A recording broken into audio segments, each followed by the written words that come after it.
ఈరోజు మన జీవితంలో మనం చూసుకుంటే when God allows somebody to come in our life, కొన్నిసార్లు ఎన్ని గొడవలైనా ఎన్ని ప్రతికూల పరిస్థితులు వచ్చినా ఎంత శోధనలు ఎదురైనప్పటికీ కూడా few people won't leave us. మనల్ని వదిలిపెట్టి వెళ్ళరు. వాళ్ళని ఎప్పుడు కూడా అగౌరవంగా చూడొద్దు, వారిని ఎప్పుడు విలువలేని వారిగా చూడొద్దు.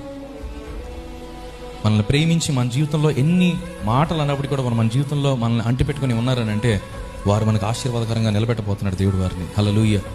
They are your blessing. So respect them, keep them in your life. కొందరు నువ్వు ఎంత ఉండమన్నా కానీ ఉండరు, వాళ్ళు వెళ్ళిపోతారు. So if somebody wants to leave, let them leave. వారు వెళ్ళిపోవడమే నీకు మంచిది. నేను భార్య భర్తల గురించి చెప్పట్లేదండి, కొంతమంది అలా అర్థం చేసుకుంటారు. I'm talking about friends or circle.